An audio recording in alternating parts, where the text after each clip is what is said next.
Shalom, shalom, shalom, haleluya, puji Tuhan. Satu hari lagi Tuhan berikan untuk kita hari ini Rabu 28 Desember tahun 2022. Percayalah, Tuhan pasti akan memberkati kita dan menolong kita di sepanjang hari ini. Baiklah, kita akan kembali melanjutkan pembacaan Alkitab satu hari satu pasal sebelum kita lebih jauh melakukan semua kegiatan kita di sepanjang hari ini dari pembacaan 14 hari bersama Sakaria. Dan hari ini puji Tuhan kita telah berada di hari yang ke-11. Maka kita akan membaca kitab Sakaria pasal 11 ayat pertama sampai dengan ayat yang ke-17.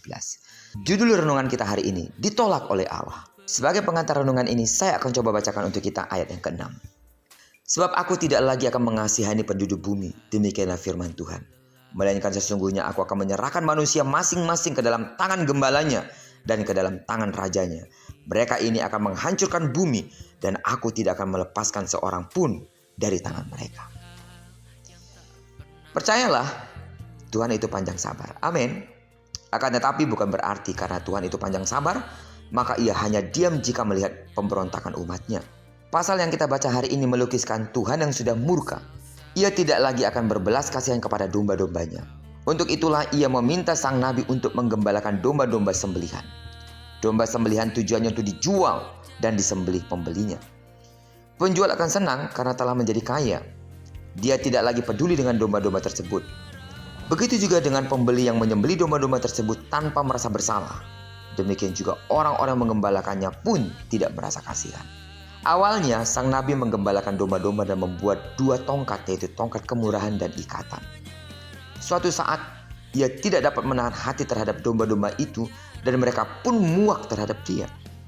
Ia pun mematahkan tongkat kemurahan untuk menunjukkan pembatalan perjanjian yang telah diikat. Kemudian ia juga mematahkan tongkat yang kedua sebagai simbol untuk meniadakan persaudaraan antara Yehuda dan Israel.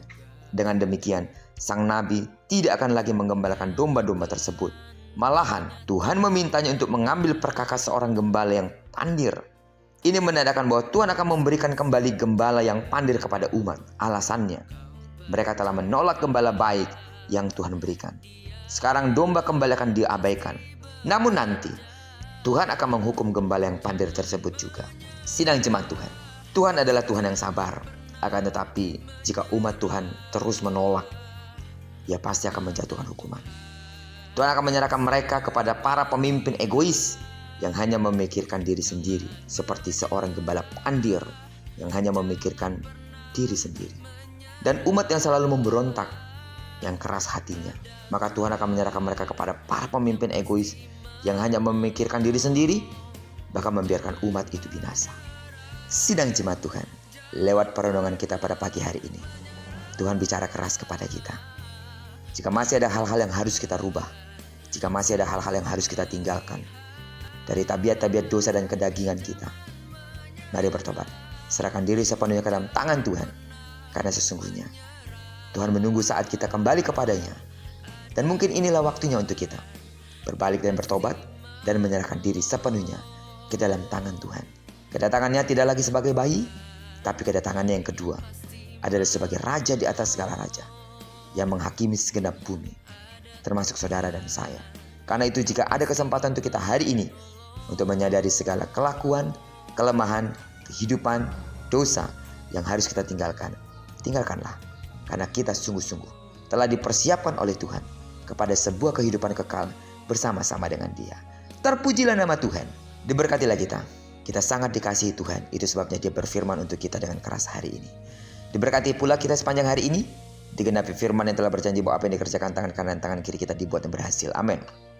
Kemanapun kaki kanan dan kaki kiri kita melangkah, di sana pasti kemuliaan Tuhan akan dinyatakan. Dan doaku untuk seluruh sidang jemaat Tuhan, kasih karunia Allah melimpah dalam hidupmu di sepanjang hari ini.